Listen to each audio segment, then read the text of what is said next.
Bienvenue sur Chat ira mieux demain, le premier podcast francophone 100% dédié au comportement de nos chats.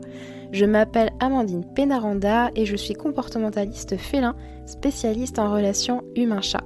Je te partage tous les lundis et jeudis mes conseils et mes astuces à travers différents sujets, autant en prévention que pour des problématiques déjà bien installées. Bonne écoute! Bien choisir la litière de son chat. Aujourd'hui, on attaque du lourd, ça fait partie des sujets les plus importants finalement quand on a un chat aussi. Et oui, ça va être sa zone popo, pipi. Est-ce qu'il a un bac à litière adapté? Alors, lorsqu'on a un chat, c'est vrai que c'est souvent le parcours du combattant pour bien choisir son bac à litière. Il faut choisir chaque chose indépendamment et avouons-le, souvent on y va un petit peu au pif au début, on est excité par tous nos achats dans le magasin, on veut faire plaisir à notre petit chat et puis finalement on peut finir par traîner les pieds parce qu'on trouve pas trop ce qu'on veut et puis du coup on va demander des conseils aux vendeurs du magasin mais qui sont parfois à peine formés sur le sujet du chat et sur surtout les objets qu'ils doivent vendre par rapport aux besoins de chaque chat.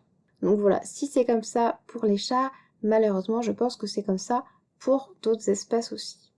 Parce que oui, Micheline ou Micheline pour les anciens, qui travaillent au rayon animalier, bien sûr, je ne blâme personne, c'est pour avoir un petit ton d'humour, pour prendre la chose à la légère, mais n'en est pas moins que ça arrive souvent. Elle nous a pas prévenu qu'en fonction de l'âge de notre chat, il va peut-être falloir changer complètement le bac. Et en prévoir peut-être un plus bas, un plus petit quand ils sont chatons, un avec des rebords plus hauts et beaucoup plus grands quand ils sont adultes, et à nouveau un grand mais avec des rebords plus bas quand le chat est très très vieux bien sûr et qu'il a de l'arthrose. Et peut-être parce qu'aussi elle en a marre de son métier, elle peut nous expédier bien fait. Oui, regardez, celui-ci il est très très bien, vous pouvez me faire confiance, j'ai le même à la maison, et puis tous mes chats ils utilisent celui-ci. Voilà. À toi de jouer à la devinette pour savoir ce qui plaira réellement à ton chat et si tu lui as bien choisi ta litière. Donc ça, tu vas le savoir soit très vite, ou alors tu vas avoir la surprise au bout de quelques temps parce que ton chat va être sympa, il va s'adapter au début, il va se dire ok, ça passe, j'ai pas le choix, allez j'y vais. Et au bout d'un moment, il va se dire bon, ça suffit. Il aura peut-être été malade aussi entre-temps, etc., etc. Donc ce bac-là ne conviendra plus du tout finalement et tu devras le changer. Donc voilà, c'est soit ça passe, soit ça casse. Parmi les chats, je vais te donner quelques exemples. Tout bête, il va y avoir Chaussette, 5 ans, qui décide de faire pipi d'un coup en dehors du bac, alors que quand elle était chaton, tout allait très bien. Il va y avoir aussi Félix, qui a 13 ans, qui décide de faire d'un coup caca hors de son bac. Pourtant, toutes ces années, il n'y avait aucun souci. Pompon, 4 mois, qui fait pipi sur la jolie robe toute neuve que tu avais prévu de mettre au sale, ou peut-être même ce soir pour sortir. Bref, c'est pas une raison, mais il se peut que ces petits chats ne soient pas bien justement à cause de leur bac. Après, en y réfléchissant, souvent c'est quand même le bac, ou ça peut être quelque chose de médical. Je me répète encore, je sais bien, mais c'est la base. Dès qu'on a quelque chose d'étrange avec notre chat qui allait très bien et qui d'un coup se met à avoir des comportements qu'il n'avait pas, c'est direction le vétérinaire pour un petit check-up. Et oui. Bon, en tout cas, autant de questions qui tournent dans notre tête à s'en demander si c'est pas nous qui perdons la boule, ou si c'est peut-être notre chat qui pète un câble à changer d'un coup comme ça de comportement. Les jours passent et on se dit bon, les accidents, ça arrive, peut-être qu'il se venge d'un truc s'il est pas content, ça va bien finir par passer. C'est vrai que je suis partie ce week-end, j'étais pas trop là, il y a eu du monde à la maison. Voilà, ça c'est des choses que j'ai aussi vécues il y a 6-7 ans quand j'ai eu mon tout premier chat. Effectivement, je partais en congé, où je m'absentais, ou même j'allais juste travailler et je retrouvais des pipis bien sympathiques, pareil, sur mon lit, et puis parfois au sol. Donc sur le lit, j'ai vite compris que c'était la litière et par contre, au sol, j'ai vite compris qu'elle était malade parce que je voyais que ses pipis n'étaient pas jaunes, mais ils étaient un petit peu rosés. Donc ça veut dire qu'il y avait présence de sang et quand c'est comme ça, oui, il faut vraiment foncer chez le vétérinaire, il faut pas hésiter. Sur ce fameux questionnement d'avant où on se dit bon je vais finir par attendre, souvent on se dit aussi je vais attendre de voir est-ce que ça va passer tout seul parce que je n'ai pas le budget. Les jours vont filer à vive allure et les urines malheureusement vont continuer à se disperser un petit peu partout.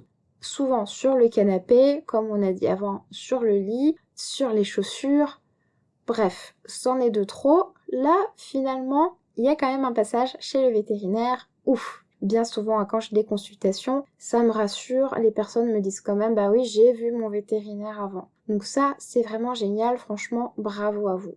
Donc là, effectivement, c'est bingo. Soit c'est médical, peu importe l'âge du chat, problème résolu et on repart sur de bonnes bases, soit ça continue car tout est ok et ton vétérinaire ne comprend pas pourquoi, ou bien souvent ce qui est conseillé c'est le Feliway, etc. Ou peut-être que ça ne suffit pas.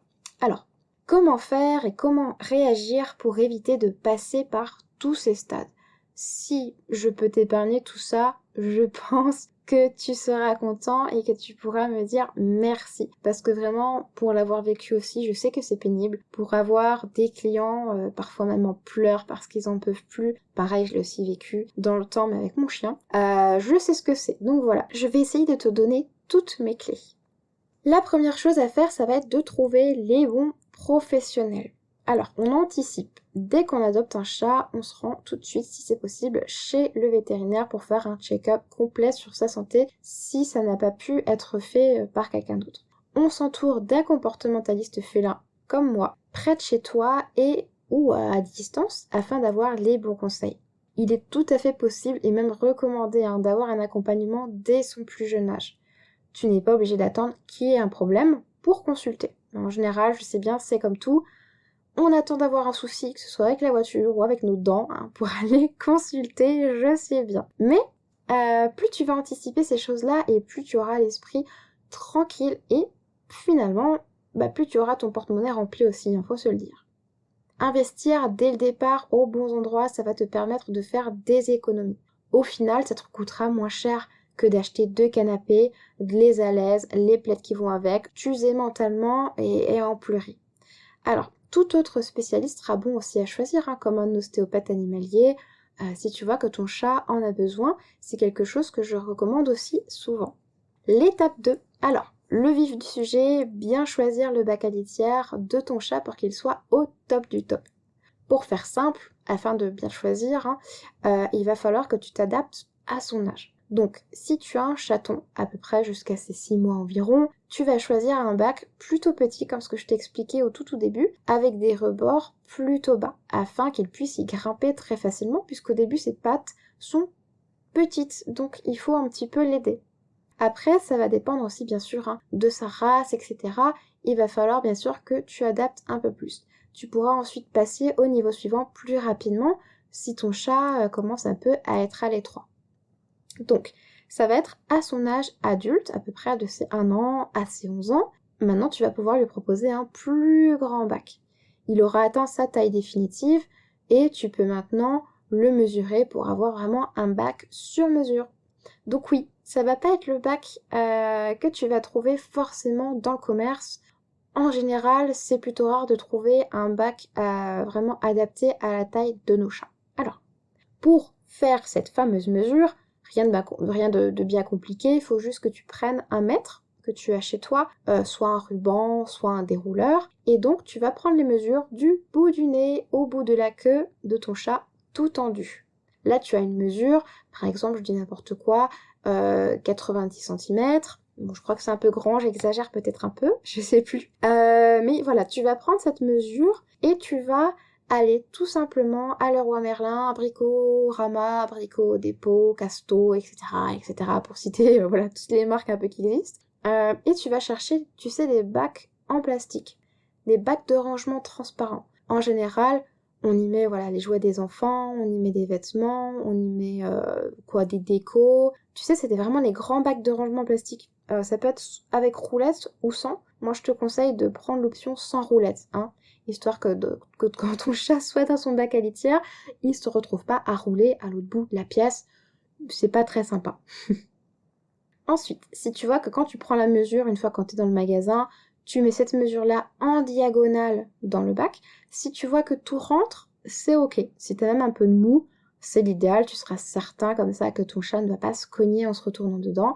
Donc voilà, avec des rebords plus ou moins hauts. Tu pourras aussi creuser une entrée, pourquoi pas, avec un fer à souder, ou voilà, mais surtout pas au couteau.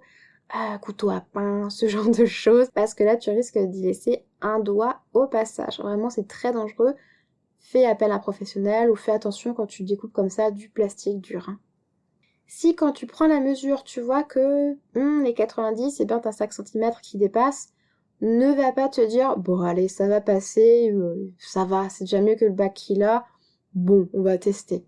Parce que l'idéal, c'est d'offrir du tout confort à ton chat. Tu as fait ce trajet-là, tu vas mettre des sous dans le bac. Autant regarder le bac qui est juste à côté, qui a peut-être les 5 cm en plus qui manquent à celui-ci. Tu vois? Donc voilà, si déjà, prends le bac le plus adapté, ne joue pas sur les 2-3 cm manquants. Il vaut mieux, je le dis toujours, vaut mieux avoir plus que pas assez. Ensuite, on passe au papy mamie chat. Donc, au chat senior à gériatrique de 11 ans et plus. Ton chat a pris de l'âge, ce qui signifie qu'il a sûrement forcément de l'arthrose, même si ça se voit pas de fou, il en a peut-être un tout petit peu, comme plus de 80% à peu près des chats de son âge. Elle s'est peut-être manifestée, même plus tôt, qui sait. Donc pour cette raison, je te propose de l'aider en lui offrant un nouveau bac avec des rebords beaucoup plus bas que celui que tu avais pris quand il était adulte, afin qu'il puisse grimper dedans sans se déclencher des douleurs. Vraiment, hein, l'accès lui sera facilité et ça peut aussi t'aider pour des pipis ou des cacas hors litière si ton chat est âgé. Donc ce bac-là, il devra rester toujours dans une zone calme, il devra être spacieux, donc on va éviter bien sûr de placer ce bac-là près d'une machine à laver, près d'un lave-vaisselle ou en plein milieu du couloir avec tous tes invités, tout le monde qui passe. Vaut mieux une pièce bureau plutôt calme, même si tu as une grande salle de bain, pourquoi pas. On va oublier aussi le petit placard, vraiment tout petit, où tu te dis bah oui je mets au fond du placard sous l'étagère, je ferme la porte et il y a une petite chatière. Et en plus, il y a Robert, mon deuxième chat, ça va le faire. Voilà, je te dis tout de suite, souvent, ça ne le fait pas du tout parce que ton petit chat, quand il va être dans sa litière, il sera bien sûr passé par la chatière, il sera dans son petit placard, déjà il va être à l'étroit, hein. Et puis en plus, Robert va pouvoir se pointer juste devant et faire sitting. Donc nos chats, il va être emprisonné dans une espèce de boîte à caca. Voilà, hein, je te passe les détails, mais où il ne pourra pas sortir. Donc, vive l'anxiété que ça va lui créer. Franchement, je ne recommande pas du tout ça parce que les conflits entre chats, ça peut partir aussi de là, clairement. Alors, il y a souvent des petits mélanges entre la litière, les grains de litière, voilà, on sait pas trop comment appeler tout ça. Donc si ça peut t'aider, je vais te parler un peu pratique, mes petits termes peut-être à savoir. Pour moi, la litière, ça va être l'ensemble. Donc ça va être le bac plus les petits grains à l'intérieur, tu sais, qui s'agglomèrent ou pas, et qui récupèrent les urines ou les selles. Ensuite, pour moi, il y a le substrat. On l'appelle comme ça, c'est justement ces petits grains qui vont te servir à remplir ton bac. Voilà, moi j'aime bien faire la distinction parce qu'on a besoin de savoir est-ce qu'on parle bien des grains, donc du substrat, ou est-ce qu'on parle du bac à litière en lui-même. Vraiment le contenant et pas le contenu. Donc ça va être à ton chat de choisir et ça va être à toi de lui proposer. Souvent ça va être vraiment lui qui va décider et ça va pas forcément être le lieu auquel nous on aurait pensé. Donc ça va être à toi de faire des tests, surtout à ce niveau-là. Je pense que j'en parlerai dans un prochain épisode. Voilà comment bien choisir ce fameux substrat qui va avec notre bac. Par contre, l'autre chose qu'il va falloir regarder, ça va être cette fameuse règle de base, un chat, deux litières. Tu l'as sûrement entendu passer. Est-ce que c'est vrai? Est-ce que c'est pas vrai?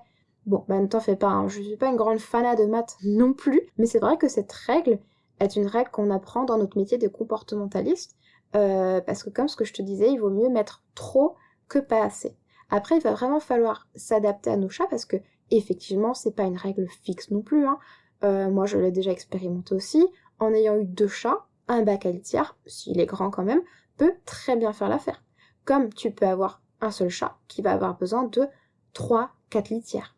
Ça va dépendre de où tu habites et de quelle surface tu as à ta disposition et donc quelle surface il a aussi à sa disposition. Et par rapport à ses préférences, etc., etc. Je te conseille en tout cas de mettre un bac à chaque étage, comme ça tu es tranquille, par exemple un bac à la cave, un au rez-de-chaussée, un au premier étage et pourquoi pas un au deuxième. Vaut mieux maximiser les chances que tu n'aies pas de soucis. Si tu vois qu'un bac comme ça ne sert pas, tu pourras toujours l'enlever. En fait, ça va être à toi d'ajuster le bac selon ses besoins et selon sa santé. C'est pas une règle absolue, je te le répète encore, mais ça va vraiment permettre d'améliorer le quotidien de ton chat et de lui offrir du tout confort. Voilà, donc c'était l'astuce ultime pour bien choisir le bac à litière de son chat. Je te conseille vraiment de partager à ton entourage cette petite astuce. Ok, ça ne convient pas pour tout, mais là, on est vraiment sur du tout confort. Donc, ça sera jamais perdu. Je te dis à bientôt pour un prochain épisode et du coup, peut-être bon achat à toi et bon courage.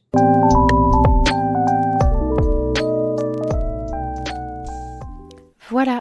C'est tout pour aujourd'hui. J'espère que tu as pu apprendre de nouvelles choses afin d'avoir une meilleure compréhension de ton chat. Si c'est le cas, n'hésite pas à le partager à ton entourage et à me faire un petit retour. Ça me fera très plaisir. Et en plus, ça me permettra d'augmenter dans les classements et de me donner encore plus de motivation pour t'offrir toujours le meilleur contenu et les meilleurs conseils. Merci beaucoup pour ton soutien et très bonne fin de semaine à toi.